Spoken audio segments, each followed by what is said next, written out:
L'invité du réseau.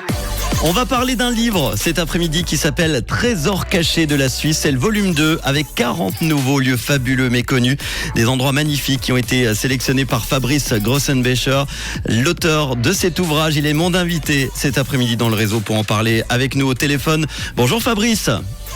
Bonjour Manu, comment ça va ? Eh ben super, je suis content de te retrouver de nouveau. Volume 2, est-ce que tu peux, avant d'en parler, nous parler un petit peu de toi, de ton parcours pour ceux qui ne te connaissent pas encore ? Alors oui, j'ai fait des études de français et d'histoire de l'art à l'université de Genève. Ensuite, j'ai travaillé comme pilote de train au CFF et je suis passé aussi à la CGN. Je me suis fait détective privé notamment et plein d'autres choses. Des trucs très intéressants, dis donc, détective privé, mais ça on pourra en parler une autre fois. On est là pour parler de ton livre, le volume 2. Pourquoi avoir écrit ce livre et le deuxième volume ? On va en parler dans quelques instants. Alors oui, en fait, le premier volume, je l'ai fait parce que j'ai commencé à parcourir le pays quand j'avais l'abonnement général au CFF. J'ai commencé à amasser beaucoup d'endroits magnifiques avec beaucoup de photos et je me suis dit que ce serait bien de faire quelque chose, d'où l'idée du premier livre.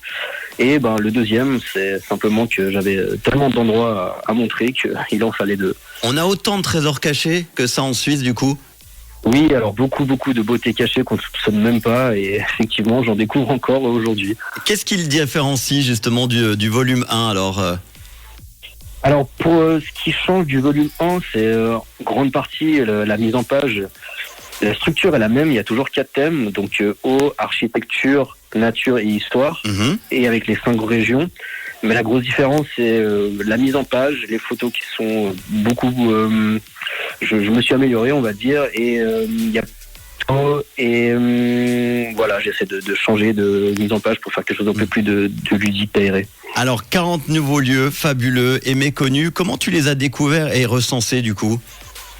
Alors, il y a plusieurs manières. Je suis un grand lecteur, du coup, pas mal de livres, de journaux, ça peut être d'Internet, Instagram.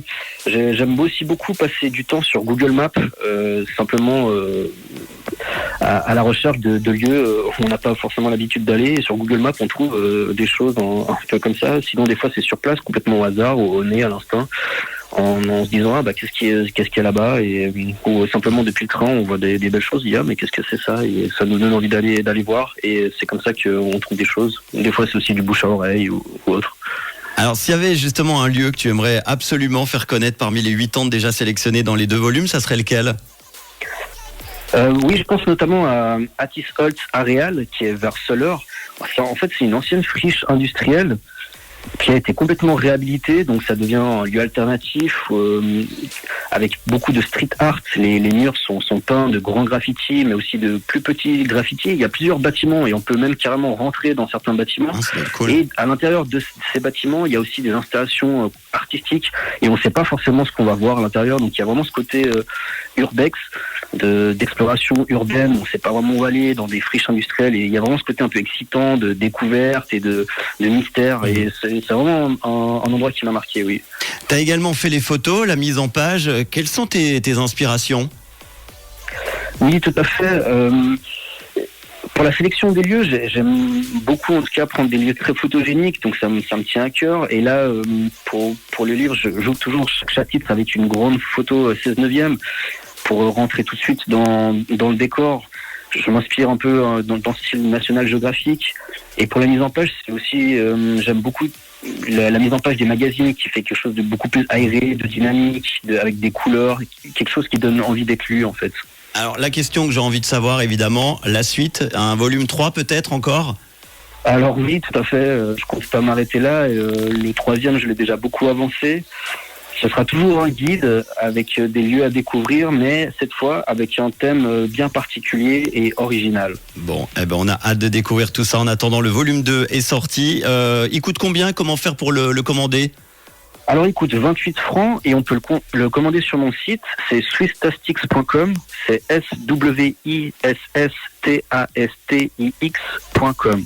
La Suisse regorge de trésors cachés, vous allez le voir. tant qu'un seul volume ne suffisait pas donc pour tous les regrouper. Exact. Ce nouvel opus vient donc compléter le premier avec 40 nouveaux lieux à découvrir, tous accessibles facilement grâce au transport en commun, à l'écart des attractions touristiques qui sont un petit peu plus prisées.